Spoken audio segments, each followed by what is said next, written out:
Tony, I'm thinking about new strategies, and one of them is, like today, Sunday, I'm not going to have your app on a whole lot. Hey everybody, how you doing? Dash and Dave here again.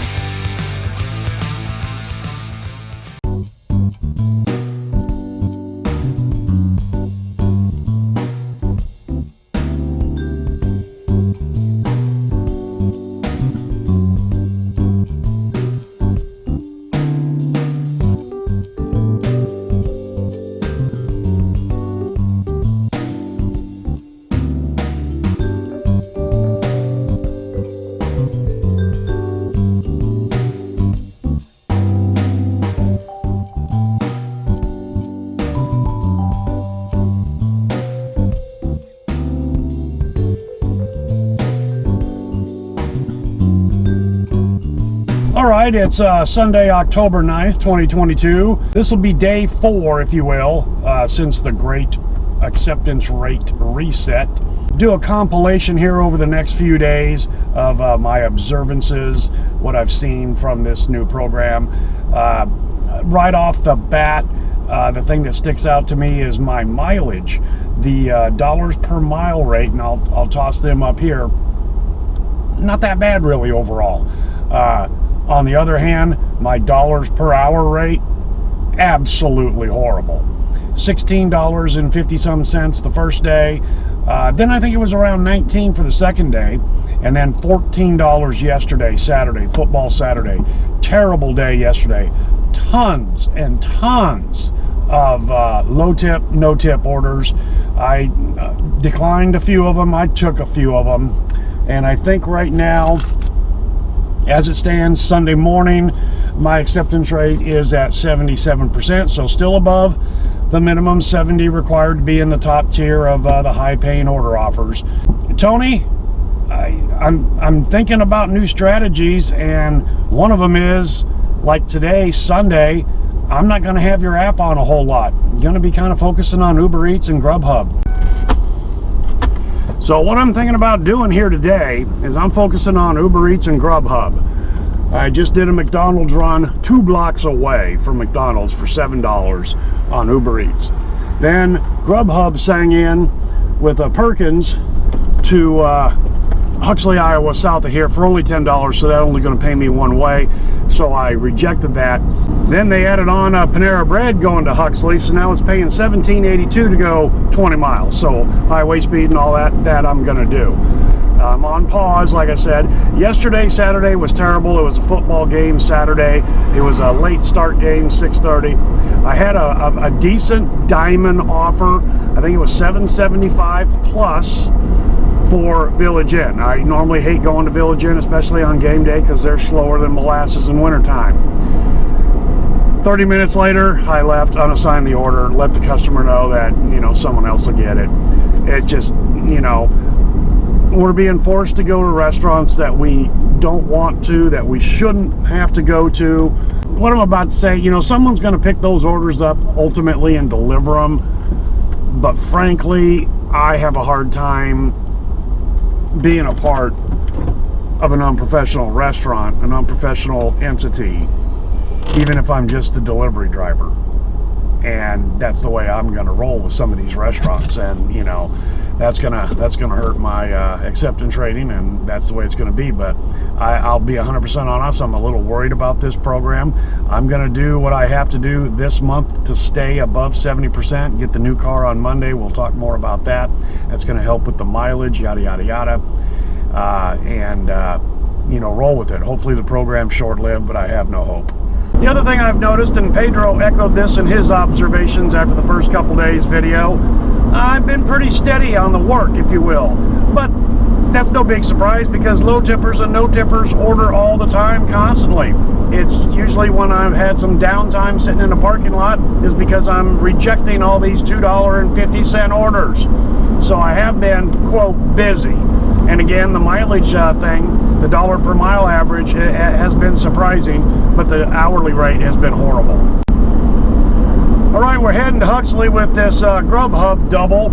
I just saw Will, a Doordasher, Uber Eats guy, at Panera. He was picking up an order there, and I hadn't seen him for a day or two. He applied for the reset. It didn't happen for him. So this is the first that I've heard, whether personally here in my market or even on some YouTube videos or whatever, for some reason or other, he did not get reset. He doesn't know why. They did say at the very bottom in the fine print, eligibility not guaranteed. So I'm just kind of wondering if in my market, for whatever reason, only a select number of people were going to get put into this program. We don't know. Will said the same thing. Ames has never been a part of any pilot program because we're pretty tight. We get the job done without the carrot and stick for the most part. And the fact that it's here, we all know, is because of one person, and it doesn't belong in this market, Tony. You're hurting us. And, you know, I'm not going to be running as much Doordash as I have in the past. And you might think, well, that'll just give it out there to more. Well, I'm only one person. There's other people that are going to be thinking the same way, not necessarily just in my market, but in other markets, where they're going to maybe shift their focus over to another app for the most part. I'm on the large order program, so for Doordash, I will be running Doordash between the 10 and 1 o'clock hour during the lunch rush, if you will. But I may, you know, I've been doing this Grubhub thing for a little while, been doing Uber Eats for longer.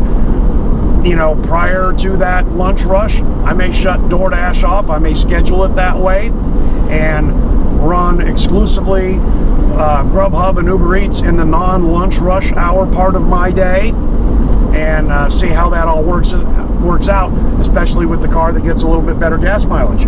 And I've never really done it, but I'll tell you, on busy days, like I've said before, on busy days, all three apps are dinging, pinging, and cowbelling like crazy. I choose to focus on the Doordash orders. That's the bread and butter in my market, and the one that got me started, and I've got a little bit of loyalty to you, Tony. And to be 100% honest, some of the Grubhub offers, I'm on the west end, I get one on the east end that goes to the west end, and the next Grubhub is on the east end that goes to the west end, and it's a lot of mileage.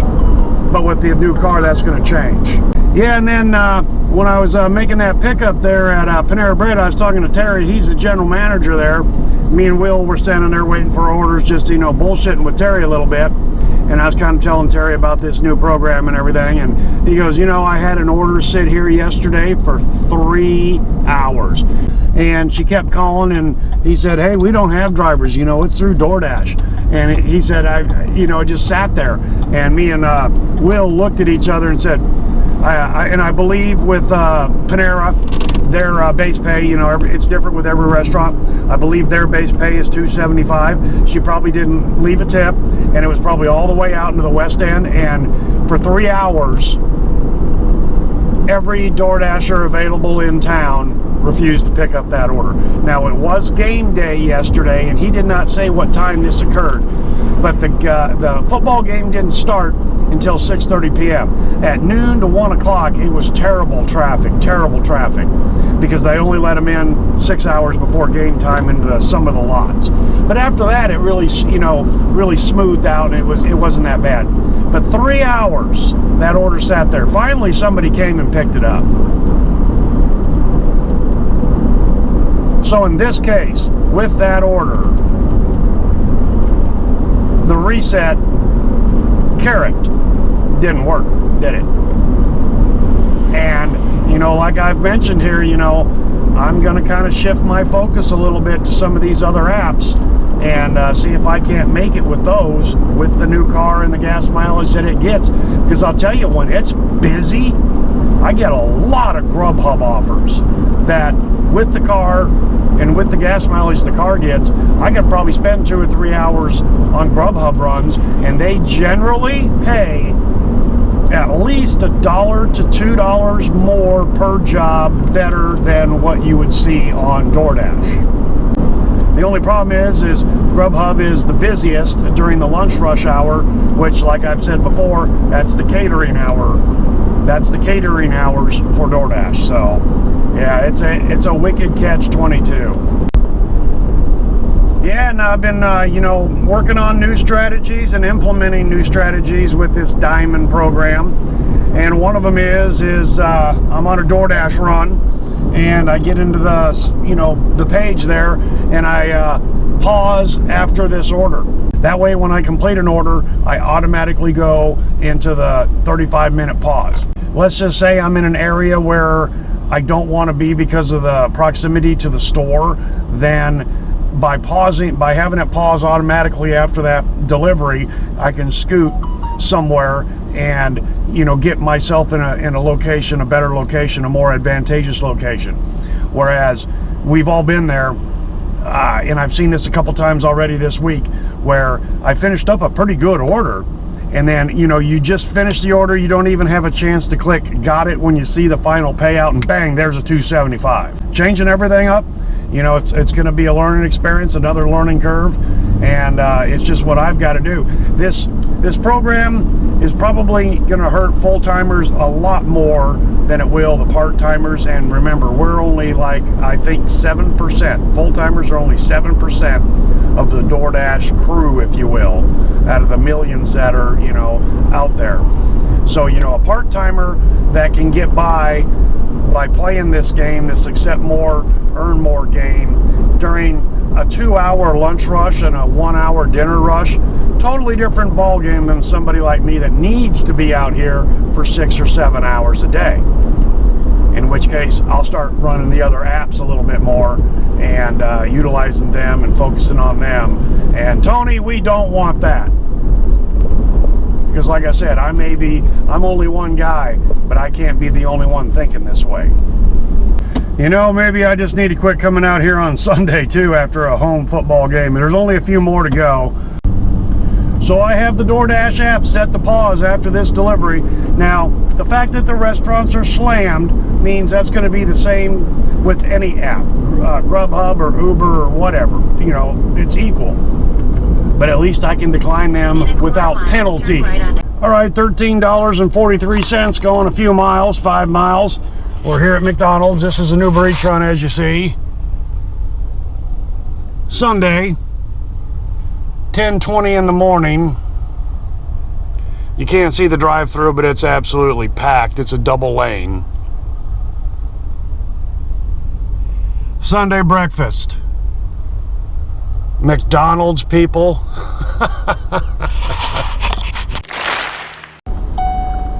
All right, started my timer when I got in there, 16:54, call it 17 minutes. That's really not that bad. That place is literally standing room only. I was talking to these kids there while we were all waiting, and I mentioned to them,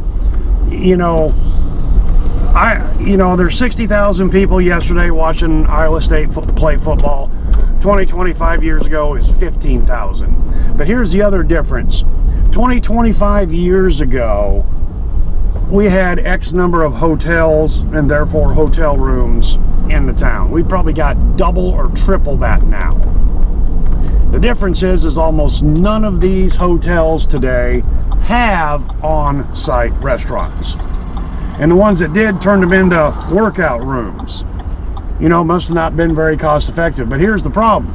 You got 5,000 hotel rooms, I think, in this town. And if the town was pretty much full last night, there's no place for those people to eat except the established restaurants in town. Whereas the motel next door to the gas station I ran 30 years ago, they had room, they had a Sunday brunch. They opened up all the conference rooms, could be opened up into one great big huge room with movable walls. And I bet you that thing was half the size of a football field, okay? And they could probably seat about 1,000 people. And it was a real well-known place to go have Sunday brunch and all that. But anyway, yeah, most of these motels now, or if they have something for you, it's what they call the continental breakfast, which is rot gut percolator coffee and dried out cinnamon rolls that they got off a truck. So yeah, that's the downside to this, is there's no place to go eat. We got Perkins, we got Village Inn, you've got Hy-Vee has restaurants, and McDonald's, and that's it, and Wendy's, that's it, man, that is it. you know, and it's just not enough. It's just not enough. So, yeah, I'm going to make this run, maybe hang out just a little bit more. The town's a hopping. There's just, you know, so many people around here. I may be just about done. So that's going to be the new strategy, David. When ISU plays football here at home, I'm not coming out. It's just too frustrating. It's too hard. Too long of wait times. Everybody else can have it. I'm done with it. And there's only about 4 more to go, you know, sprinkled out. I think next weekend's an away game. I'll come out next weekend, but yeah, I'm done. It's just too stressful. I mean, I'm surprised that a fight didn't break out there. It was just that McDonald's, I've never seen it that busy. Never. Okay, got that McDonald's Uber Eats dropped off, and then they sang back in with this $7 Starbucks run out to the west end there. Then Grubhub sang in with a Potbelly that was only, you know, in town here, and it was like $9. But I know that's Doordash telling me Ames is busy. Well, Doordash, Tony, I turned you off because I am not allowed to pick and choose anymore, so to speak. So anyway, yeah, shut it off. I'm, you know, on Grubhub and Uber Eats here, I can select, like that Grubhub Potbelly I was just mentioning, and I've mentioned this before in my videos, that Potbelly does not start preparing the Grubhub orders until the drivers show up, because they've had so many Grubhub drivers not show up. Okay, so I can't do a Potbelly Grubhub. I'll do a Potbelly Uber Eats, hell yeah, but I'm not going to go stand there and wait in line. So, and they just opened up too, 11:01. So yeah, got Uber and Grubhub going. I can select and choose, not going back to McDonald's. I called Barry, DoorDasher out here in town, and asked him if he was dashing. He said, yeah, I'm at Panera. He goes, I think Kurt Warner's here. But anyway, I said, don't go to Mickey D's. And he says, well, I think these last 2 and I'm done. He goes, there's a 30-40 minute wait at Panera Bread. So yeah, I'm going to go back to the reason it's so bad in this town on football Sundays after a football game on Saturday is there's no restaurants in the hotels anymore, and the people are forced to go somewhere else. So yeah, from now on, game weekends, you know, home games, I'm staying home. Gonna have to do the grind during Monday through Friday on those weeks now, so it's just what it is. Well, it's about 12:30. Got this tropical smoothie pickup all the way out to West Ames. Then I'm going to do what I call the Lincoln Way crawl back east towards home, and we'll pick up some orders maybe. You know, when I do the crawl, I only want to go a few blocks or a half a mile off of Lincoln Way either way. I've made about $100 today, pretty good day. Most of it's been on Uber Eats, had that good Grubhub double, did 3 little tiny DoorDash runs, and a better day than I thought it could be based on the way it started, and we'll leave it at that. All right, so let's assume at the end of the month here I'm still at 70% or higher, which, whether the program is extended into the month of November or not, makes me top dasher. Question: are you going to schedule Dave, or will you just dash now as a top dasher? Hell no, I'm going to schedule, you bet. Keeps another person out. Studio Daveed here now, and what I just mentioned there is going to bring up a point that's going to be very interesting to see in the next month. And this could be an issue whether or not the Accept More, Earn More program is extended into the month of November. One of the most over-promoted and overblown perks of being a top dasher is being able to dash now anytime you want without having to set a schedule. As I've said over and over before, if you're a top dasher and you dash now and you go into a zone that is fairly equally balanced between supply and demand, you are the extra dasher and you water it down for everyone, including yourself. What is going to happen in the month of November in all of these markets that have just been added to the Accept More, Earn More program, when we have what I'm going to call an unnatural balance of top dashers versus normal before the program was implemented? What is going to happen if a fair percentage of people who normally scheduled out because they were not top dasher, now that in November they are top dasher, are we going to get a little lazy on our scheduling since we can dash now anytime we want? As I noted, I am going to set my schedule just like I always have. When you reserve a spot, you take that spot from someone else, unless you're a top dasher, and dash anytime you want. Therefore, all of us unnatural top dashers next month in November who normally set schedules, I implore you, I beg of you, continue setting the schedules. If there's going to be an unnatural balance of top dashers in any given market due to the accept more, earn more program, and we've maintained at least a 70% acceptance rating, if we don't schedule, then others will. And then when we get into, say, a balanced zone, say it's a particularly slow Wednesday when you normally would have had your spot reserved, but you don't and somebody else happens to take it, and then you crash the zone, crash the party, and water it down, man, this can go bad in a heartbeat, folks. Schedule as you normally would, no matter whether you're an unnatural top dasher or not. And if you're a natural top dasher who has been a top dasher as a part of your normal Doordash strategy, think about this for a second. You know, there could be a whole influx of unnatural top dashers, and if they don't schedule, and if the schedules are filled up by others, you know, in saturated markets, and you've got 5 or 10% extra people in a zone dashing that doesn't need them, it's going to get watered down, and there's not going to be enough orders for everybody. So maybe you regular top dashers need to be a little more proactive on possibly setting schedules for your normal times, even though you don't have to. And overall, in general, I think if you've got a pretty good feel of when you're going to dash as a top dasher, set that schedule, reserve that spot, keep somebody else out that, you know, is not a top dasher, if you know what I mean. It just helps us all out if we schedule as much as we can and keep a really good balance in any individual market. Again, top dashers crash in a market, even if it's just 1 out of 10. You're watering down the potential offers coming to each dasher, including yourself. Alright guys and gals, that's all I've got for you today. Hopefully you can take something from this video and put it to use for yourself. Thanks for coming along for the ride, and hope to see you next time.